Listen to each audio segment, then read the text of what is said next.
affirming everyone on your team all the time. It does not mean, let's make everyone happy. Let's never ruffle feathers. That's not what love is. See, here's a great way to look at it. How many people here have children? Okay, most of you.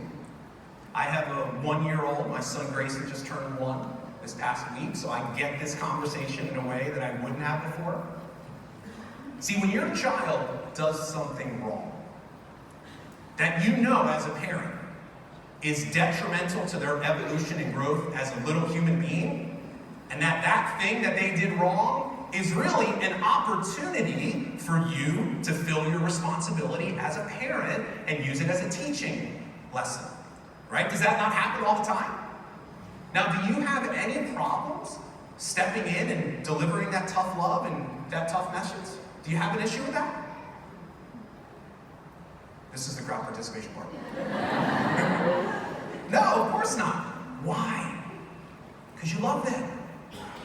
See, but you profess, I love my team, I care about them, but you're not willing to do that for them. You have these opportunities to step in and point out to people that they're doing things differently. You have a chance to lead with structures, boundaries, and discipline, holding people accountable, but we don't do that because it makes us uncomfortable, because it's scary.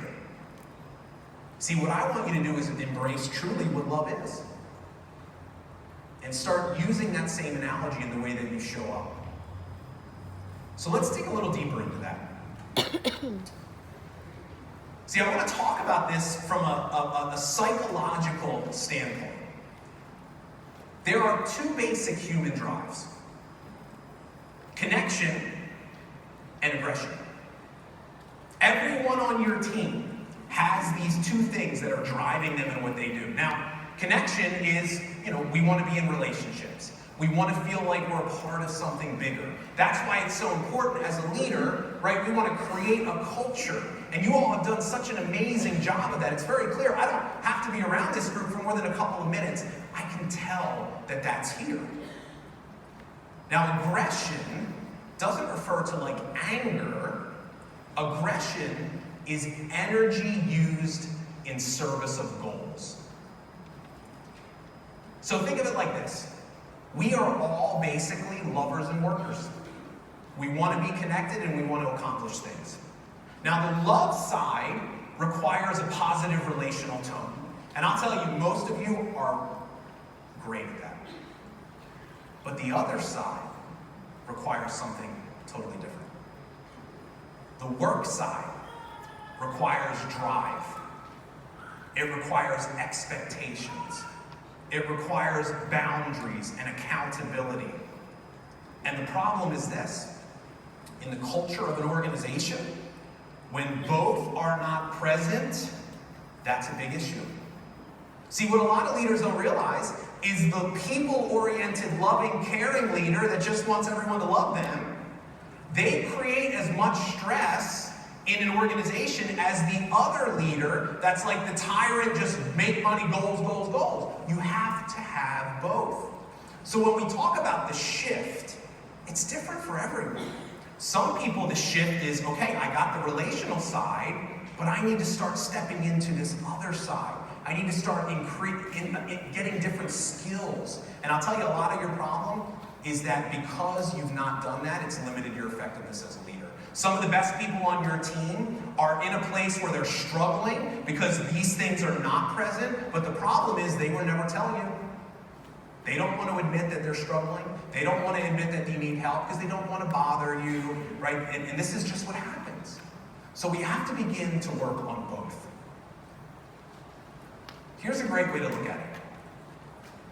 As a leader, you've got to create a culture where everyone feels loved and appreciated. This is so important. See, I shouldn't feel wrong because I don't want to make the big money yet. If I got involved in it, I just want to make an extra $500.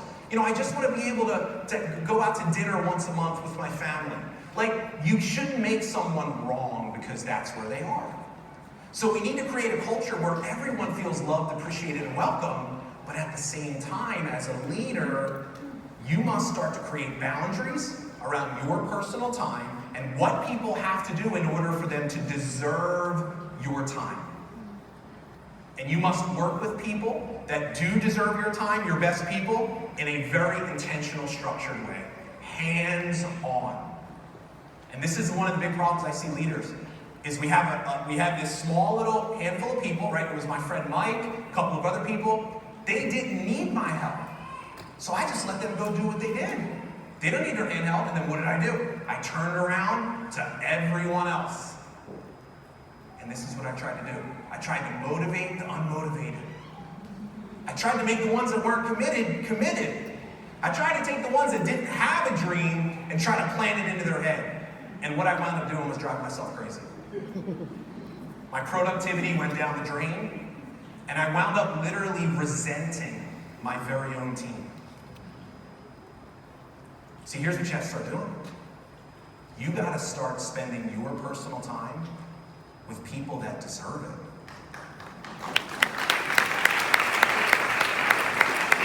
That's a message this room needs to hear. Look, it's not your job to drag people across the finish line. Come on, I know you want it. No, I don't. Right? You don't drag people.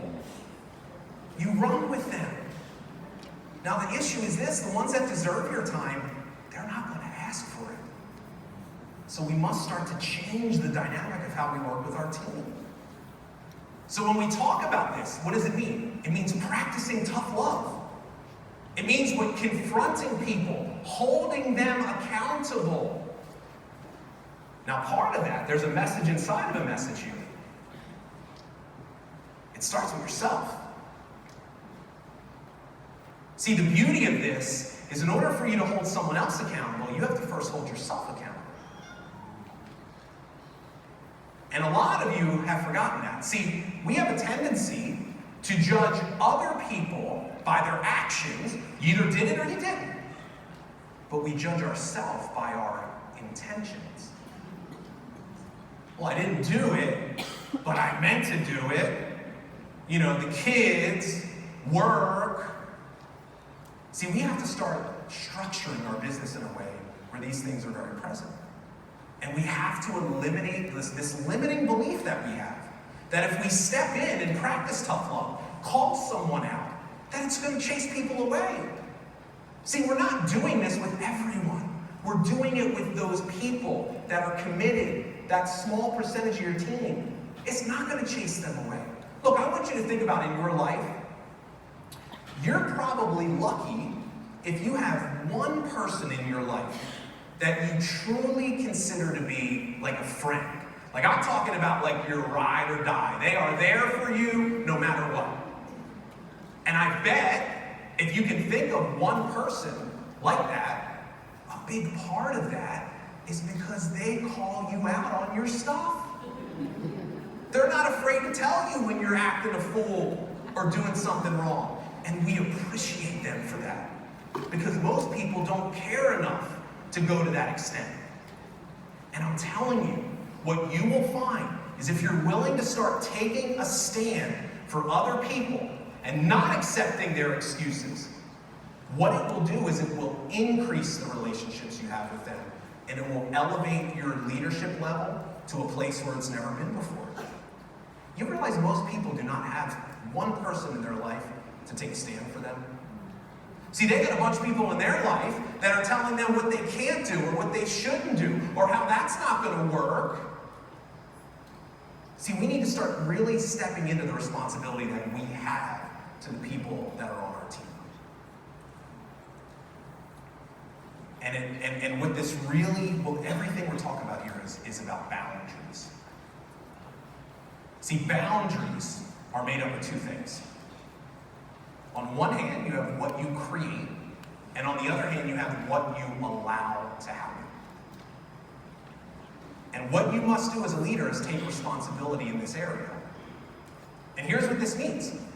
Whatever the reality is of your team, good or bad, you either created that or you allowed it to happen. Most leaders, I didn't. The reason why I stayed stuck for a year is because I didn't think it was my job to really help other people be successful. I didn't want to step in and get hands-on and I think that I was being their boss. I didn't realize that I was failing people because of that. And I want you to think of it like this. See, most of us, our entire lives, we're told what to do. Right? As children, we're told what to do by our parents, by our teachers. We go to work, our boss tells us what to do.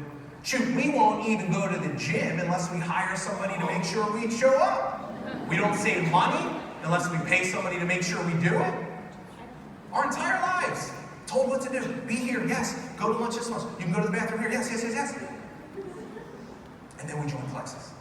And we're like, yes, I'm my own boss.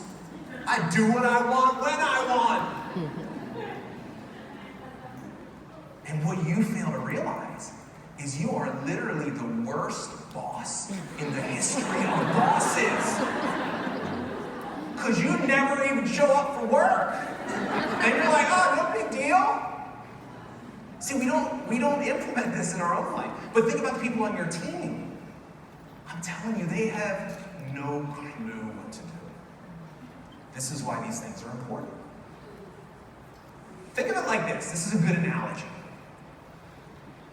Which of these two things better defines your leadership style? Thermostat or a thermometer? Now I want you to think about what these two things, what do they do? A thermostat is proactive. A thermostat is not controlled by its environment. See, you set a thermostat at 72 degrees, if the temperature cools off, it kicks in and heats it up. If it heats up, it kicks in and cools it off. A thermometer is reactive. All a thermometer is just a reflection of the environment around it. So here's how this means, here's what this looks like in your business. If you're a thermostat leader, you set the desired temperature of your team. You know what you want the attitudes to be. You know what you want the actions for people to be taken, right? You know everything is thought out and is clearly defined, and when it gets cool or hot, you step in. Things cool off, people stop getting customers, they stop recruiting. Here's what a thermostat leader does. Holds people accountable. Well, you said you were going to do this. Why didn't you do it? A thermostat leader says, oh, my team is slowing down. My job to go speed it up. Because I lead by example. You want to know how to motivate your team? Go find a new team.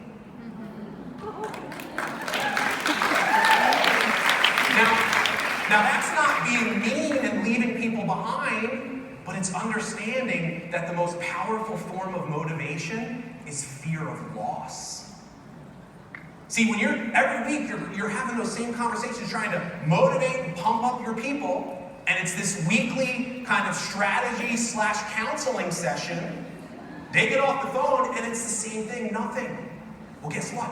The first week that call doesn't come in, they're like, whoa, wait a minute. They call you. They say, well, is everything okay? You say, yeah, what's up? Oh, well, why didn't I hear from you? Oh, I'm sorry. You know, I got a couple of new people that I've been working with. We got a lot of stuff happening. And they say, okay. And I say, hey, if you need me for anything, you know where to find me. And then they get off the phone and they're like, wait a minute. I don't like how this feels. And he's going to leave me behind. Other people aren't successful. Why don't I go out and do it? See, that's what a thermostat leader does. Now, a thermometer leader, totally different. Production slows. Teams frustrated. They get frustrated. Bob, nobody's working. Well, how about you? Don't worry about that. That doesn't matter. What do you mean it doesn't matter? You know, something goes wrong. Have you figured out something's always going to go wrong? There is no perfect opportunity. There is no perfect company. There's no perfect anything. It is the challenges and the problems that make the opportunity. You should thank God for the challenges. Because you want to know what? That's why it pays so well when you hit the top. It's easy to lead when things are going well. See, your true strengths as a leader will show up when things are not going well. When there's challenges, Are you a reflection of those challenges? Or are you a calming force to say, hey, here's the reality, let's focus on what we can control. Let's move forward in a positive direction.